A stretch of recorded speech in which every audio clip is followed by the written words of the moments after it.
Trindade? Três são um são três? Como é que funciona isso? É isso que a gente vai aprender na lição de hoje. Vem comigo!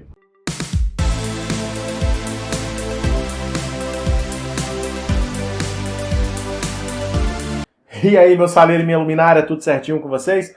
Estamos juntos aqui mais uma vez para o estudo da lição, continuando aí esse tema que a gente está debatendo durante todo o trimestre, aprendendo junto aqui, hein? E estou aqui mais uma vez para te pedir o quê? Por favor, se inscreva aqui no nosso canal. Você que está assistindo a gente, que já é inscrito, muito obrigado. Deus continue te abençoando aí. Compartilhe o vídeo, leva para a galera aí essa maneira que a gente traz aqui de explicar a lição, de aprender junto com você. E você que não é inscrito, vira crente, rapaz, vira crente. Se inscreve aí, por favor. E eu te agradeço muito, que Deus te abençoe também. Mas vamos para a nossa lição? O tema dessa semana, a divindade triuna. E o nosso texto-chave está lá em João, no capítulo 14, dos versos 1 até o 24. Dá uma lida antes de você estudar a lição, até antes de você estudar o vídeo, se você quiser pausar e dar uma lida, é muito interessante para você pegar todo o contexto que a gente vai estar falando, tá ok? E a gente tem aqui a nossa tirinha. A tirinha está muito fácil, muito simples. Dá uma olhada junto comigo aí. Nós temos no quadro aqui simplesmente as três pessoas da Trindade. Isso mesmo, as três pessoas. Aqui nós temos a imagem do batismo de Jesus, o Espírito Santo em forma de pomba, conforme a Bíblia nos conta, e ali no fundo uma luz e a voz, né? Este é meu filho amado. Bom, não é Cid Moreira não, mas acho que é isso aí mesmo. Vamos lá, então temos aqui a Trindade, Deus Pai, Deus Filho, Deus Espírito Santo, e cada um na sua função. E o mesmo objetivo. É exatamente isso que a gente vai estar entendendo. Três pessoas com o mesmo objetivo? Vamos para domingo para a gente começar a compreender melhor isso daí. Três pessoas na divindade. No começo da nossa igreja, os nossos pioneiros não tinham unanimidade ali quando o assunto era a Trindade, né? Quando eram os três ali. Alguns defendiam que Jesus Cristo ele foi criado por Deus na eternidade passada, apesar de reconhecer a divindade de Cristo.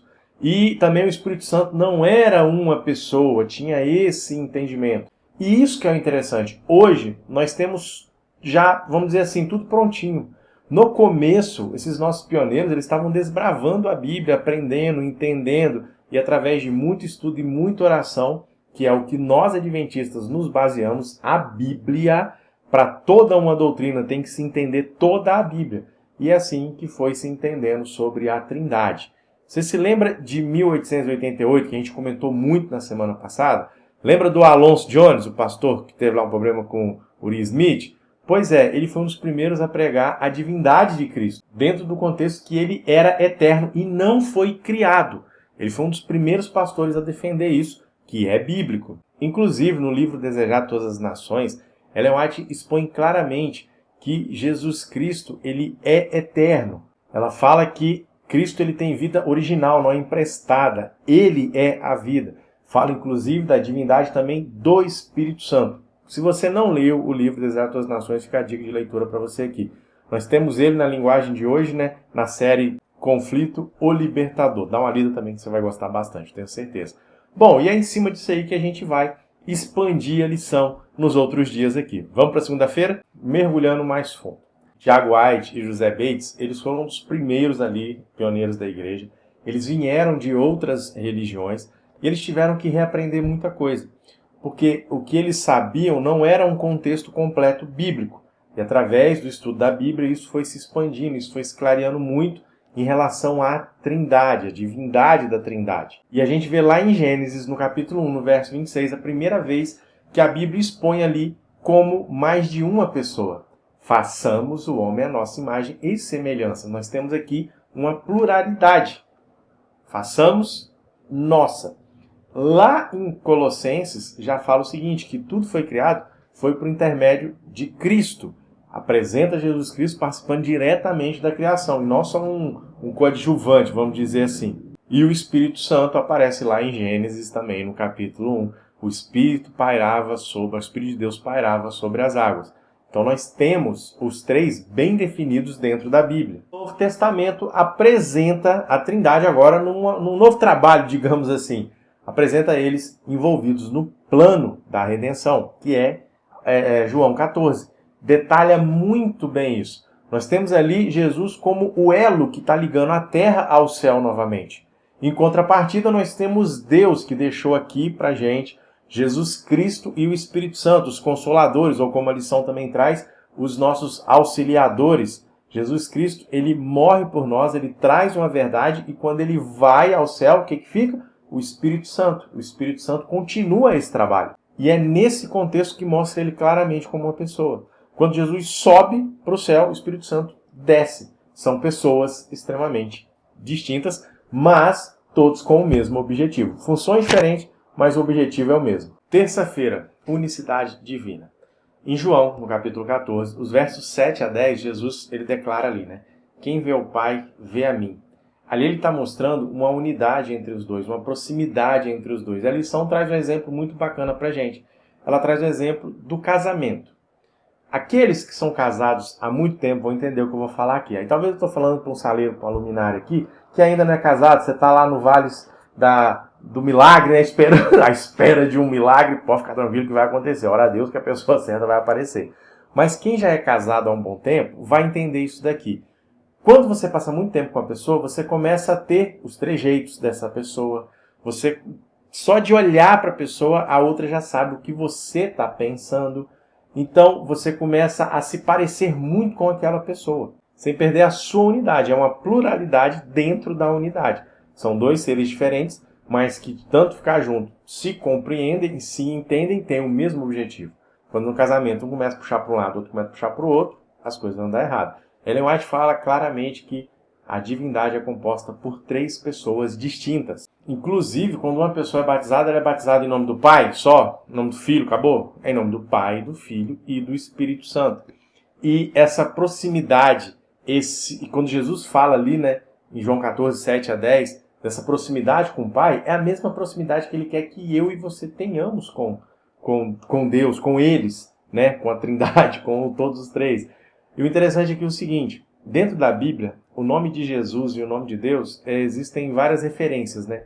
Príncipe da Paz, Libertador, Salvador, Deus, Criador, Todo-Poderoso, aquele que é.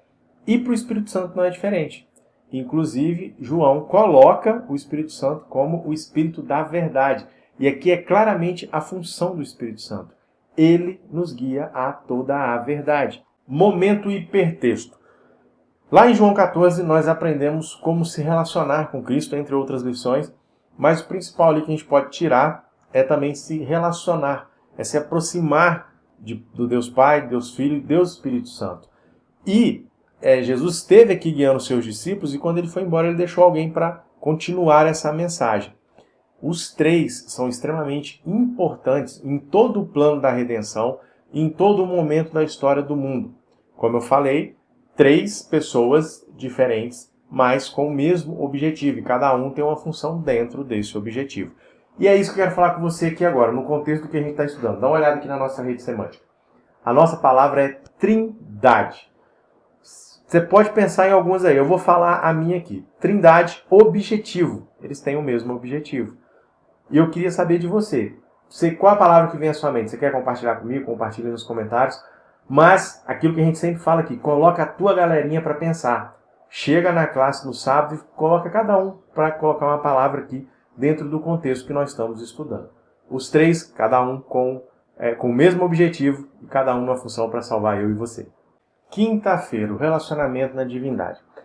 Ali dentro do texto-chave traz para a gente o destaque para 2 discípulos. Para Tomé e para Filipe, né? Os 2 fazem algumas perguntas ali que parecem até meio bestas. Quando a gente está lendo, fala assim, nossa, mas como é que eles perguntaram isso? As perguntas mostram para a gente o nosso reflexo ali.